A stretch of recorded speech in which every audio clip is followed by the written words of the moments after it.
신명기 5장 1절부터 5절의 말씀을 가지고 우리와 세우신 것이라 라는 제목으로 이 말씀을 생각해 보고자 합니다. 차차 말씀을 또 드리겠습니다마는 신명기 5장에서 한 2달 혹은 석 달 정도를 머물게 될 것입니다. 다음 주부터 이제 십계명을 한 절씩 살펴보게 될 텐데요. 그동안 우리가 십계명을 많이 듣고 알고 있다라고 생각하지만은 우리가 알고 있는 십계명은 극히 일부분이다라는 사실을 먼저 아셔야 될 것 같습니다. 그리고 그것을 찾아가는 그런 과정 속에서 신명기를 자주 이렇게 한번 통독해 주시면 좋겠습니다. 그렇게 해서 하나님께서 이스라엘 백성들에게 말씀하셨던 그 말씀이 오늘 우리들에게 어떤 의미들이 있는지를 찾아낼 수 있는 그런 귀한 기회가 되기를 바라고, 또한 묵은 땅을 기경하라라고 하고 또 이 신명기 말씀이 무슨 연관이 있는가 하면은 오늘 사실은 십계명 속에서 우리가 기경해야 될 요소들이 참 많이 있습니다. 그래서 오늘 십계명을 통해서 우리가 기경해야 될 것들을 찾아내야 됩니다. 크게는 신명기고 작게는 십계명입니다. 그러므로 그런 관심을 가져주시고 따라와 주시면 고맙겠습니다. 오늘은 십계명의 서론적인 그런 부분을 다루게 되겠습니다. 물론 5장 6절이 십계명의 서론입니다만은 전체적인 면에서 1절부터 5절을 또 한번 살펴보도록 하겠습니다. 십계명 4장과 신명기 4장과 5장은 시내산에서의 경험을 말씀하고 있다고 말씀드렸습니다. 4장은 앞으로 전해질 그 말씀들에 대한 태도를 규명해 준다고 보고 있고, 5장의 말씀은 이제 구체적으로 십계명이 전해질 것이고 하나님의 임재가 임할 것이고 그것에 따른 이스라엘 백성들의 반응이 나타나게 될 것입니다. 하나님이 10가지 말씀을 해 주실 때는 직접 하셨습니다. 직접 나타나셔서 말씀해 주셨다는 것이죠. 하나님의 임재는 그렇게 흔하지 않습니다. 그리고 하나님의 임재를 경험하기가 쉽지가 않습니다. 하나님이 말씀하실 때는 대부분 하나님의 사자들을 통해서 말씀을 하시는데, 이 말씀만은 직접 하셨다는 데 큰 의미가 있습니다. 주님이 직접 말씀하시되 4절을 보십시오. 여호와께서 산 위 불 가운데에서 말씀하셨습니다. 그런데 너희와 대면하여 말씀하셨다, 그렇게 표현하고 있습니다. 얼굴과 얼굴을 맞대고 말씀하신 것입니다. 그만큼 우리가 깊이 생각하고 깊이 새겨야 할 말씀임을 짐작해 주는 것이죠. 그리고 하나님이 이 십계명 10가지 말씀 속에서 이스라엘 역사 가운데 이제 개입하기 시작하시는 겁니다. 이스라엘 역사를 우리가 성경을 통해서 쭉 읽어 나갈 때에 하나님의 개입은 이 10가지 말씀을 통해서 이스라엘 가운데 계신다는 것을 알게 됩니다. 그것에 대한 반응을 보고 하나님이 또 반응을 하셨다는 것이죠. 그만큼 이 10가지의 말씀은 굉장히 중요합니다. 하나님이 역사 가운데 참여하시는 방법이라는 것이죠.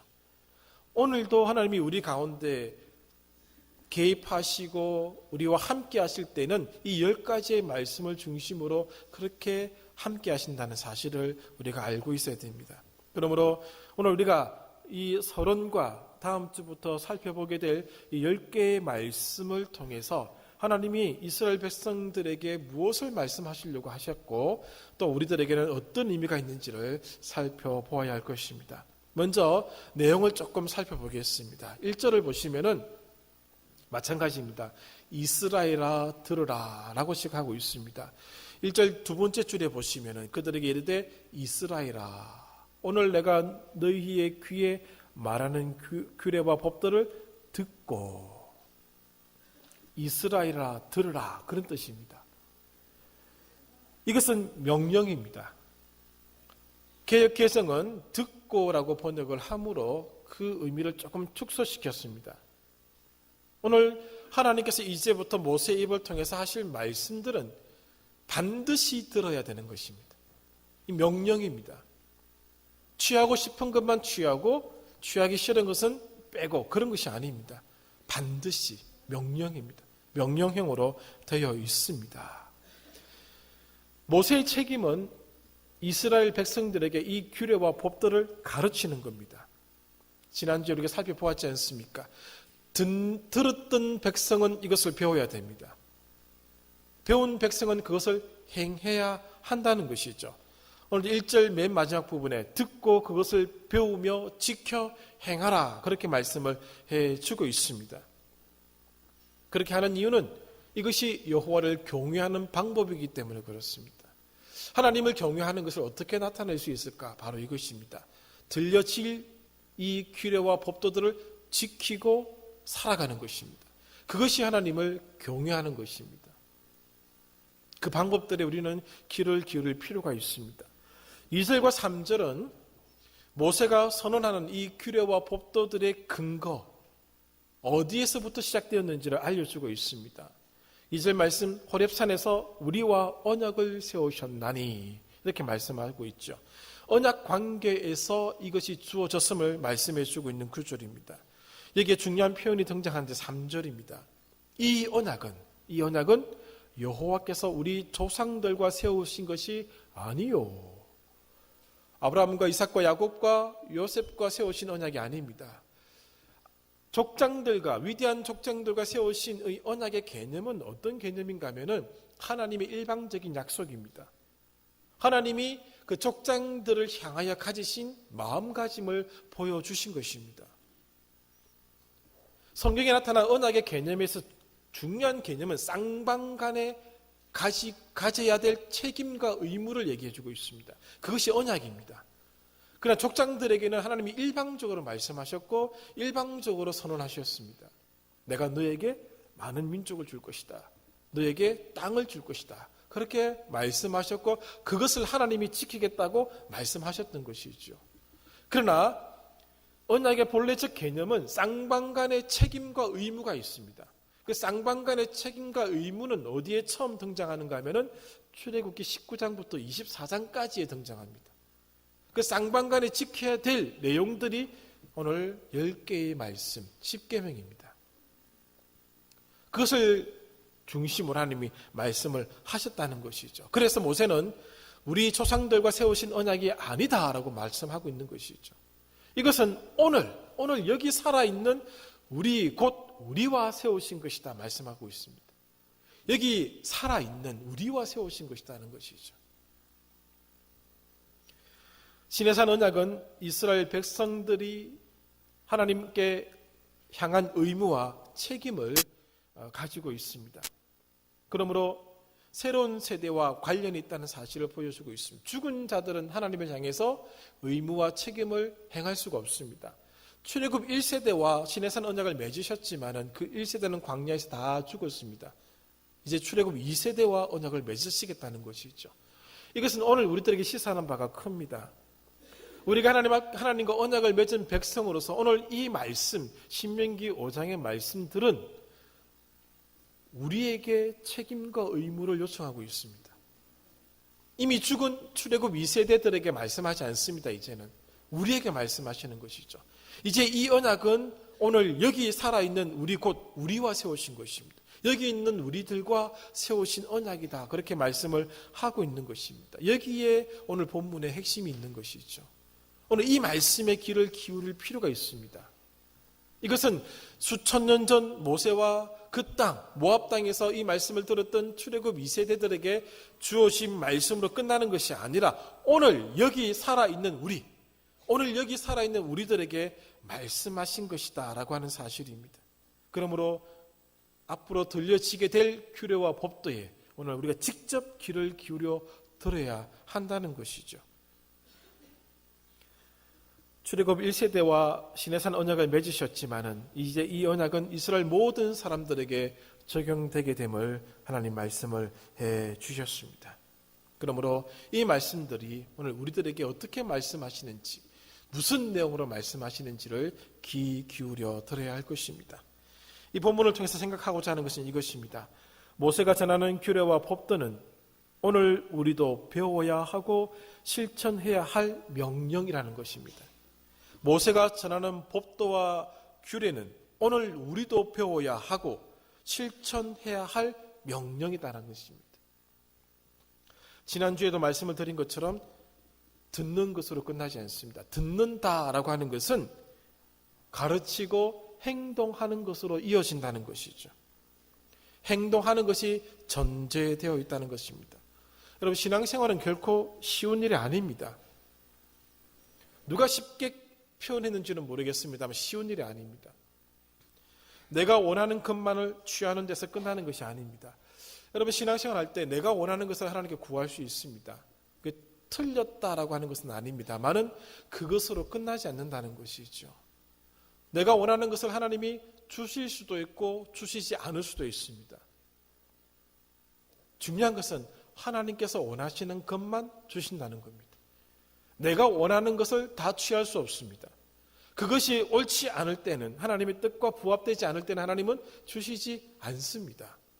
그래서 간혹 이런 경우를 보지 않습니까? 하나님, 내가 이렇게 구했고 내가 이렇게 하나님 앞에서 삶을 만들어 왔고 이런 일들을 해왔는데 왜 나의 기도를 들어주시지 않습니까? 라고 기도하는 경우를 간혹 보게 됩니다. 이건 잘못된 겁니다. 하나님은 하나님께서 원하시는 것만 주십니다. 그것이 하나님의 뜻에 부합될 때는 주어지게 될 것이고 부합되어지지 않을 때는 안 주십니다. 성경은 그것을 가르쳐 주십니다. 기독교는 내가 원하는 것, 우리가 원하는 것을 취할 수 있는 곳이 아닙니다. 하나님이 원하시는 것만 주십니다. 평생을 기도해도 주시지 않는 것이 있습니다. 나는 이러이러한 마음으로 구했는데요. 아닙니다. 하나님이 원하시는 것만 주십니다.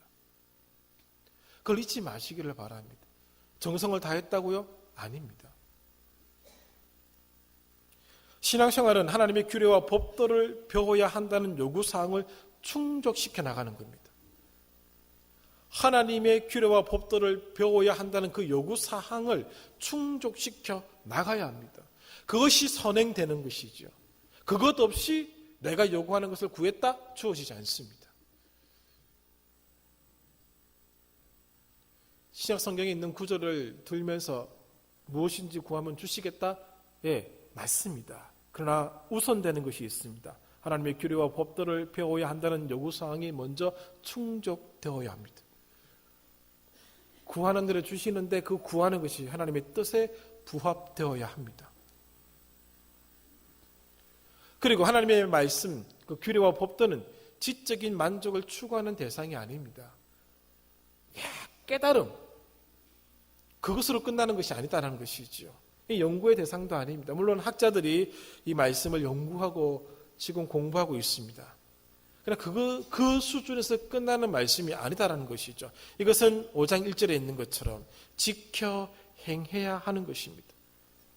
삶의 현장에서 지켜져야 하는 것입니다. 지키되 주의를 기울이면서 지켜야 합니다. 왜? 대면하여 주셨기 때문에 그렇습니다. 얼마나 중요하면 하나님께서 인간을 대면하여 이 말씀을 주셨겠습니까? 그러므로 결코 쉽지도 않고 가볍지도 않을 것입니다.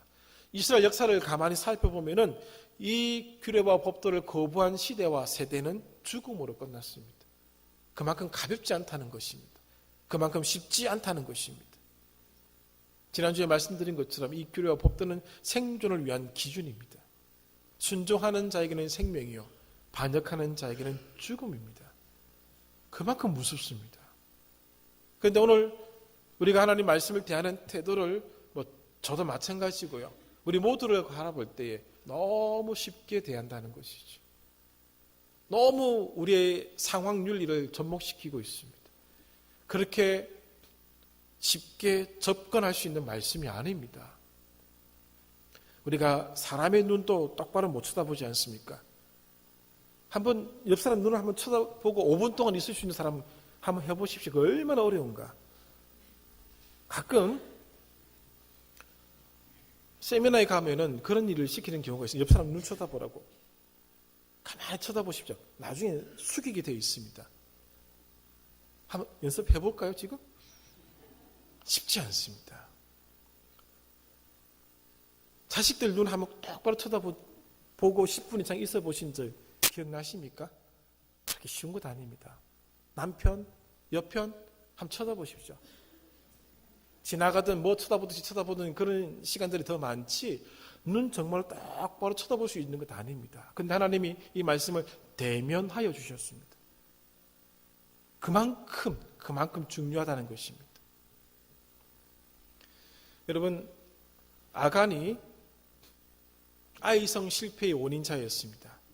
아간이 하나님의 것을 도둑질할 때 이것이 도둑질이라는 것을 몰라서 했겠습니까? 다윗이 살인과 간음죄를 저지를 때에 몰라서 그렇게 했겠습니까? 다윗은 하나님의 마음에 합한 자였습니다. 하나님의 규례와 법도를 잘 알고 있는 사람이었습니다. 그러나 다윗은 밧세바를 취했고 우리아를 죽였습니다.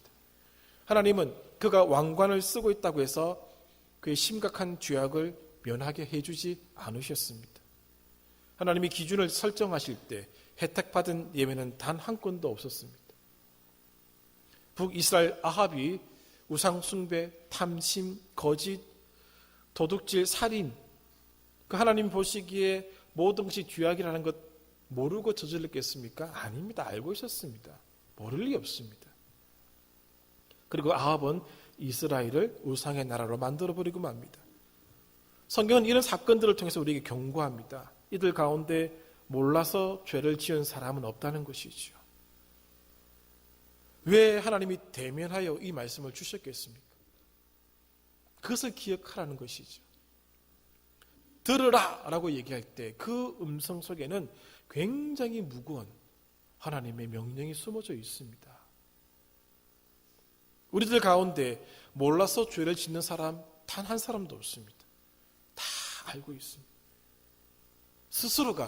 스스로가 그 기준을 무너뜨릴 상황을 가져올 뿐입니다.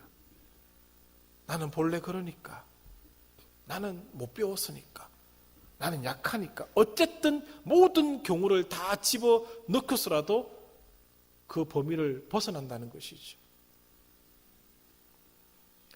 아간, 다윗, 아합, 하나님의 규례와 법들을 알고 있었지만 지키지 않았던 것이죠. 오늘 들려질 이 하나님의 규례와 법들은 주의를 기울여야 할 대상입니다.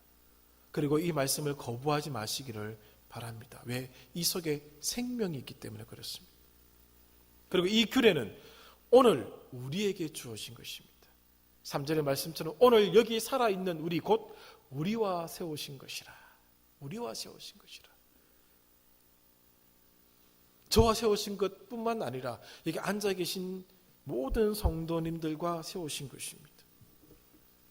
그날 그 세대들, 지금 모압 광야에서 모세의 말씀을 듣고 있는 이 세대들에게만 주어진 것이 아니라 지금 이 신명기라고 하는 이 말씀을 읽고 있는 우리들에게도 주어진 말씀이라는 사실을 기억해야 한다는 것이죠. 왜냐하면 우리도 언약의 백성이기 때문에 그렇습니다. 그리고 앞으로 이 진리 속에 들어올 모든 사람을 위한 것이기도 합니다. 오늘 이 들려질 규례와 법도는 단순히 우리가 무엇을 하고 무엇을 하지 말고의 그런 기준으로 주어진 것이 아닙니다. 우리의 정체성을 위해서 주어진 것이죠. 내가 누구냐? 우리가 누구인가? 그것에 대한 답입니다. 그리고 하나님이 누구이신지를 보여주는 귀한 말씀이기도 한 것이죠. 내가 누구인지 알아야, 하나님이 누구신지 알아야 경외할 수 있지 않겠습니까? 하나님을 경외하는 사람만이 하나님을 예배할 수 있습니다. 예배라고 하는 것은 예배당에 앉았다고 예배가 되는 것이 아닙니다. 내가 누군지를 알아야 됩니다. 하나님이 누구신지도 알아야 됩니다. 그것을 모르고 예배한다 있을 수가 없습니다. 그냥 그거는 구경꾼입니다.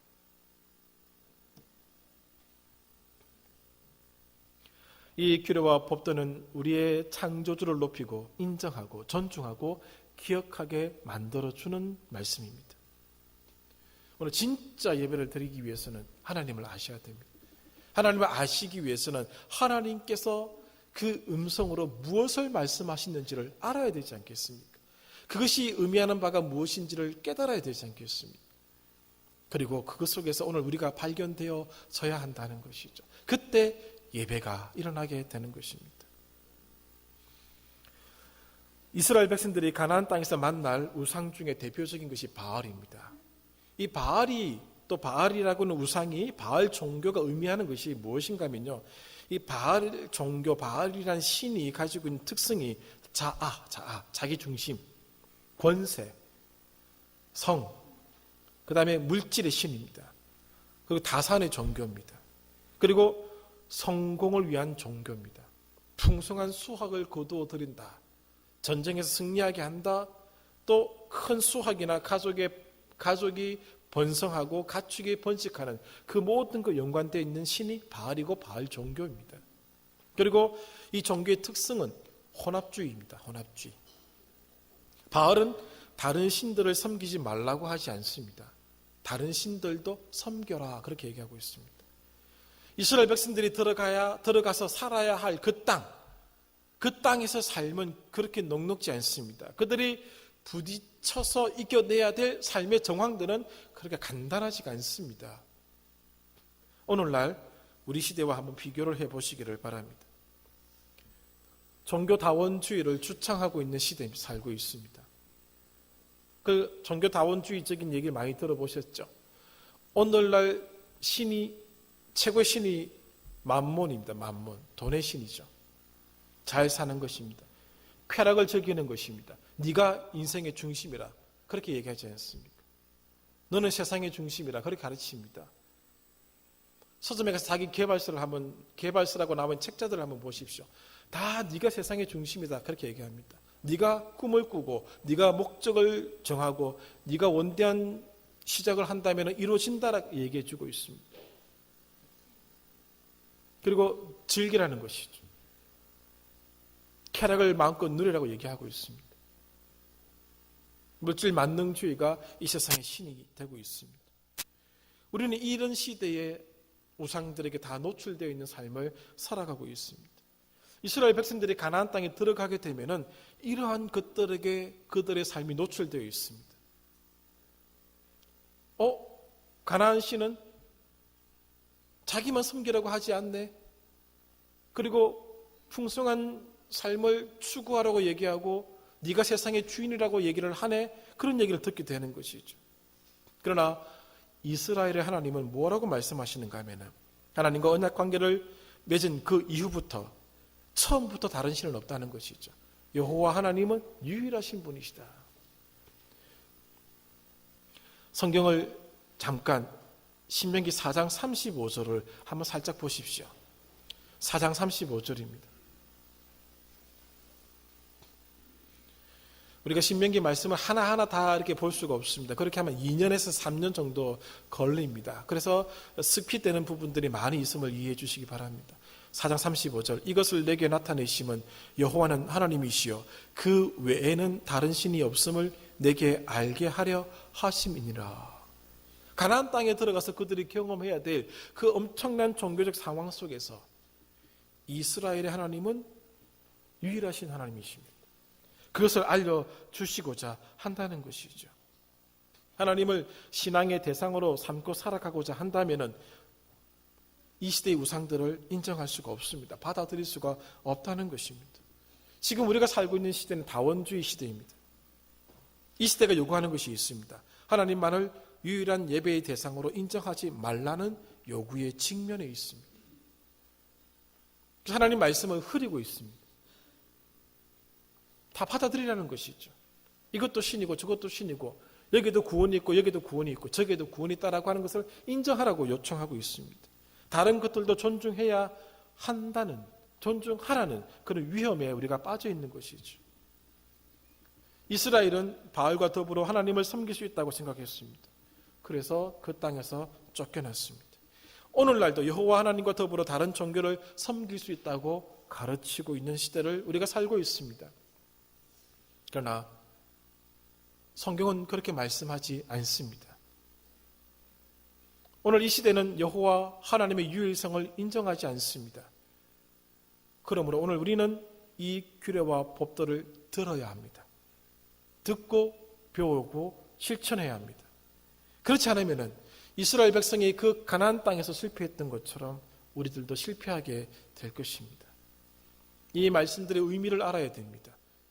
이 명령을 귀담아 들어야 한다는 것이죠. 그러므로 이 규례와 법도는 10개의 말씀, 10계명은 결코 시대에 뒤떨어지는 말씀들이 아닙니다. 여전히 오늘 여기 서 있는 우리들도 들어야 할 말씀이라는 것이죠. 시대적 적절성을 가진 말씀입니다. 앞으로 우리가 살아가야 될, 앞으로 우리 여기 앉아 계신 어르신들의 자녀들, 후손들이 살아가야 될 시대는 더 힘듭니다. 다 인정하라는 것이지 않습니까? 다 무너지게끔 만들고 있지 않습니까? 사탄의 전략입니다. 그러므로 이 규례와 법도를 들어야 됩니다. 더더욱이 이 규례와 법도는 다음 세대에 전달되어야 합니다. 우리만 듣고 끝내야 할 말씀이 아닙니다. 자녀들이 찾아오면 말씀을 가르치십시오. 나 공부 잘하니? 안 물어도 괜찮습니다. 잘할 놈 잘할 것이고 못할 놈 못할 것이고, 할아버지 할머니들이 얘기 안 해도 괜찮습니다. 저거 엄마 저거 아버지가 너무 많이 했습니다. 특히 저거 엄마들이 기가 딱지가 붙도록 했던 얘기니까 하지 마시고, 할아버지 할머니들은 그들의 머리 위에 손을 얹고 기도해 주시고 말씀을 가르쳐 주시고 어떻게 기도해야 되는지, 어떻게 성경을 읽어야 되는지를 알려주십시오. 다음 세대에게 전해져서 그들도 하나님을 경외하도록 만들어야 합니다. 특별히 신명기 1장부터 4장까지는 자녀들에게 가르칠 말씀이라고 하는 것을 강조하고 있는 내용들이 주로 들어가 있습니다. 제대로 가르치지 못한 결과가 훗날 나타나죠. 사사기 2장 10절부터 15절 사이를 나중에 한번 읽어보시기 바랍니다. 지금 여러분 보고 있는 유인물에 다 나와 있습니다만 2장 10절, 그 세대의 사람도 다 그 조상들에게로 돌아갔고 그 후에 일어난 다른 세대는 여호와를 알지 못하며 여호와께서 이스라엘을 위하여 행하신 일도 알지 못하였더라. 재미있는 표현이 그 세대의 사람 또 다른 세대라고 표현합니다. 그 세대의 사람하고 다음 세대라고 해야 되는데 다음 세대라고 표현하지 아니하고 다른 세대. 왜? 여호와께서 그들에게 행하셨던 일들을 잊어버렸기 때문에, 배우지 못했기 때문에, 듣지 못했기 때문에 이렇게 표현하는 것이죠. 2장 11절 보십시오. 그 결과 이스라엘이 바알들을 섬겼습니다. 사사기 2장 12절에 그들의 조상들의 하나님 여호와를 버렸습니다. 2장 14절 여호와께서 이에 진노하십니다. 그리고 그들을 노략하는 자들의 손에 넘기십니다. 2장 15절 그들이 어디로 가든지 숨든지 뭐 어떻게 하든지 간에 여호와의 손이 그들에게 재앙을 내리시니 그들의 괴로움이 심하였다. 그렇게 말씀하시죠. 이 규례와 법도를 다음 세대에 전달해야 됩니다. 가르쳐야 됩니다. 인생의 성공 여부는요, 공부를 잘해서 주어지는 것이 아닙니다. 여호와께서 복을 내려 주셔야 됩니다. 길을 열어주셔야 됩니다. 믿습니까? 그러면은 애들에게 하나님의 말씀을 가르쳐야 됩니다. 정말 믿으신다면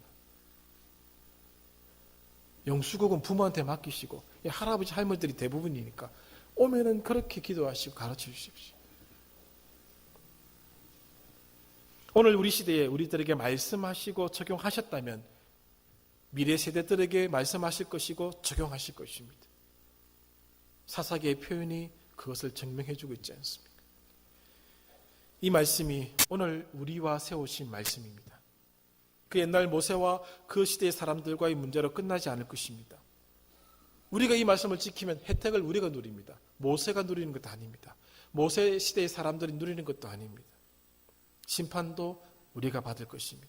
앞으로 전개될 10개의 말씀, 그 말씀이 바로 나에게, 우리에게 하시는 말씀입니다. 그것을 꼭 들으시기를 바랍니다. 그리고 그 말씀 안에서 우리가 기경해야 할 것들을 찾으십시오. 그 기경해야 됩니다. 그렇지 않으면 그냥 듣고로 끝나버립니다. 그렇게 해서는 우리가 살아남을 수가 없습니다. 오늘 이 엄청난 시대 속에서 그 가나안 땅에서 그들이 살기 위해서 어떻게 몸부림쳤는지가 신명기 속에 나오는데 오늘 우리도 마찬가지입니다. 몸부림치면서 이 말씀을 지켜나가지 않으면 결코 지킬 수가 없습니다. 그러므로 결단하시고 준비하셔야 됩니다. 그리고 가르쳐야 됩니다. 이 사명, 이 소명 잊지 않으시기를 바랍니다. 기도하겠습니다.